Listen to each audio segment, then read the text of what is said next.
So, good day mga kabukyaw. So, bali ngayon motor-motor muna yung vlog natin. At kung mapapansin nyo, natanggal ko yung takip ng airbox. Dahil nga kasi, magpapalit tayo ngayon ng air filter. So, ayan, nabaklas ko na. So, ito yung luma natin. Simula kasi nung naikabit to noon, itong lumang air filter, meron na siyang tinakbong parang 12,000 sa odometer natin. 12,000 kilometer. So, ang palitan kasi dapat niyan, correct me if I'm wrong, every 10,000 lang. Kasabay nung fuel filter. So, kaya magpapalit tayo ng bago kasi mahigit 10,000 kilometer na yung tinakbo ng motor natin. So, para maiwasan lang natin yung pagpasok ng mga dumi na yan dun sa throttle body natin, no? So, para hindi siya makahigop ng dumi. So, ayan, papalitan natin siya ng bago. Tara, kabit na natin yan. So, pag naikabit nyo na nga pala to dito, bago nyo siya ibalik ulit dito, linisan nyo muna tong mga to. Itong mga gilid-gilid kasi may mga alikabok na rin yan. So, mahihigop ulit yan ng bagong lagay nyo na air filter. So, ayan, gaya nyo na. Pinahiran ko siya ng daliri ko. Ayan, makikita nyo. Dami siyang alikabok, diba? Ayan. So, punasan nyo na siya ng basahan. Para at least, wala nang alikabok dyan pag kinabit natin yung bagong air filter natin. So, ayan. Hindi ko na muna bi-video dito. Madali lang naman yung paglinis siya pagkabit ng air filter. So, para mapabilis lang. So, tara. So, yun nga pala. Dagdag ko lang. So, yun nga pala, dagdag ko lang. Pag nakakita kayo ng langis dyan, sa baba na yan, huwag kayong mag-isip ng kung ano-ano. Kasi normal yan. So, meron talaga napupuntang langis dyan. Galing sa engine natin. So, walang problema yan. So, ayan, nakabit na natin siya. Bali, ang tornilyo nga pala na to. 5. So, isa dito. Isa. Ayan. 2. Ayan. Tapos, 3. 4. At 5 dito. Pang ilalim. So, madali na maikabit. Then, after nun, eto na. 2 lang ang tornilyo nito. Ito yung cover. Yan, okay na. Nakapagpalit na tayo ng air filter. Next na natin yung fuel filter. Tara, let's G. So, dito nga pala sa fuel filter, ito lang muna tatanggalin natin. Ito, tsaka yung lock dito. Yan, isang lock dito, tsaka ito. And then, buksan yung tangke. Tsaka mabubutin to. Yan, itong buo na to. So, tara, tanggalin ko muna. Dito nga pala, bago natin tanggalin to, itong pinaka-bilog na yan, yung 5 volts na yan, i-unplug muna natin tong mga connection nya. Yan, kaya nito, yung wirings nya, yung sensor, tsaka yung ito. So, unahin natin tong 2, and then, tsaka natin kalasin tong 5 volt para mahugot natin yung fuel filter. So, pero bago yun, linisan muna natin kasi baka pumasok dun sa loob, no? So, kahit brush-brushin lang natin and then basahan. Para safety lang ulit lagi, para laging malinis. Kasi kaya nga tayo magpapalit ng oil filter, para matanggal yung mga duming na filter nya, na filterize nya. Yan. Brushin lang natin yung mga pagipagitan, yung mga pagbubunutan natin. Yan. Kita nyo naman ang alikabok, oh. Linisan muna natin.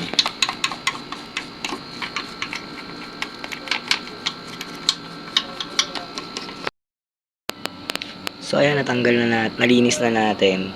Tapos, natanggal na natin to. Tsaka ito. Sa pagtanggal nga pala nito, pipindutin nyo lang itong maliit na button na to. Ito. Yan. Pag pindot nyo yan, dandanan nyo na siyang hilain.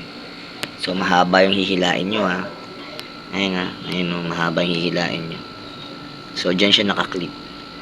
Dito naman, pipindutin nyo lang din to. Ito. Yan. Tapos, dadandahanin yung hilain. Ito, palabas. Yan. Parang ganyan. Napindot nyo na dyan. Tapos ito, hilain nyo to dito. Yan, dahan-dahan. And then, 8mm na bolt. So, alisin na natin. Ayan, nakabit na natin yung fuel filter.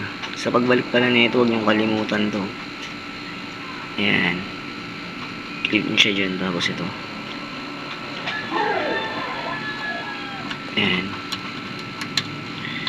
Doon nga pala sa fuel filter na tatanggalin nyo.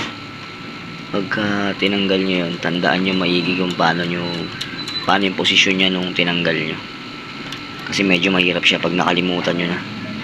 So ako gumamit tuloy ako ng University of YouTube. Kasi nakalimutan ko yung pwesto niya. So yan, nakabit na natin. Balik na natin lahat. So nabuo na natin tong takip niya. Napalitan na natin yung fuel filter. Dito naman tayo.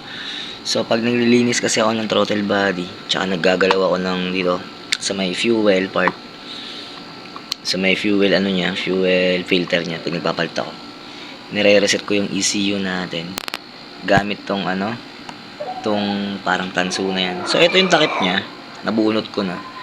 So nag DIY lang ako ng ganito kasi wala akong diagnostic tools. So ganito ang mag-reset ng ECU natin. So una, naka-off yung susi doon. Ayan. So pinag ko na tong tanso niya. Ito, improvised diagnostic tools. Actually, meron na tayong video nito sa YouTube. Paano maglinis ang throttle body, magpalit ng air filter, fuel filter. So, nakagawa na ako ng video nun. Tapos, pati yung pag-adjust nung timing chain. So, kung gusto nyo makita yung full video nun, puntahan nyo na lang dun sa YouTube natin. So, bali ito ngayon. Ito lang naman ang pinalitan ko, fuel filter tsaka air filter. So, i-ano na rin natin, i-reset natin yung ECU. So, yan, nakasalpak na siya. Tara, dito na tayo. I-on mo siya. Ayan. So, pag namatay yung mga ilaw, i-full throttle mo to. Pag na full throttle mo siya ngayon, may lalabas dyan na ilaw sa may check engine niya. So, pag nag-blink yun, huwag nyo munang bibitawan to. Naka full throttle ka pa rin, pirmis. And then, kapag namatay na yung ilaw niya, tsaka mo siya bitawan, and then, turn off mo yung susi. So, ayan, naka 0-0 siya. Ayan, yung C00. So, full throttle na natin.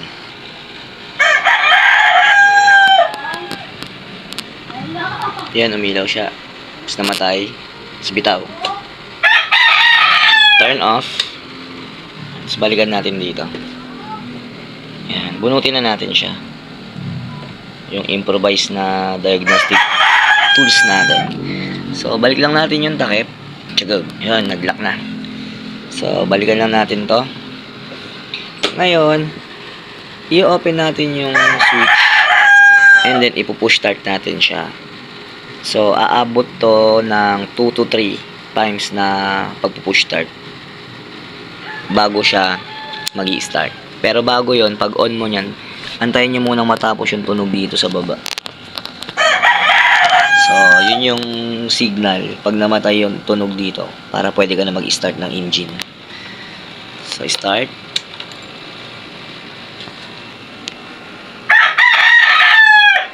Ayan, kung mapapakinggan nyo, may tumutunog. Yan, so nawala na. Pwede na tayong mag-push start. Sa una, hindi yan naandar hanggang pangatlo. So, try natin. Isa. Dalawa. Tatlo. So, nagbago yung minor natin. Antayin natin muna, mag-iinit yung makina. Titignan natin kung nasa 3 to 4 bar siya. Ayan. Nasa 3 naman siya. Maganda naman yung minor. Pero mas maganda kung aabot siya ng 4. So, malamig pa kasi yung makina. Kaya, antayin natin. So, ayan. Umabot siya ng 3 to 4 bars. Ayan.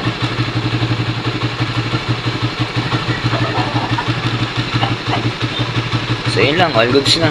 Napalitan na natin. Kung gusto nyo rin pala mag-DIY para makatipid kayo, ilalagay ko na lang dito yung link nung magkasunod ng video na yun. Kasi halos 2 video yung nangyari doon. So, ang pinalitan ko doon, fuel pump, oil seal, nagpalit din ako ng damper, nagpalit din ako ng spring, naglagay din ako ng pin sa may spring, so para mas tumibay. And the rest, air filter, fuel filter, mga ganun. So, yun, meron akong buong video nun. Lalagay ko na lang din dito yung link. So, kung ikaw ang gagawa, libre. Bibili ka na lang ng pyesa.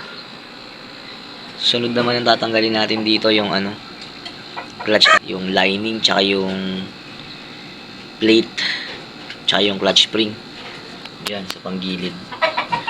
So, yun yung next project natin. Bago yung refresh. So, medyo mahal kasi yung refresh na ito. Maabot ng 10.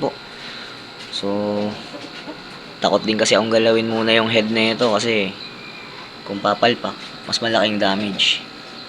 Yung mga panggilid lang muna tirahin natin sa kanya. Sa bagay, yung refresh naman every 50,000 naman yun. So, matagal-tagal yun. So, yun lang. Babush.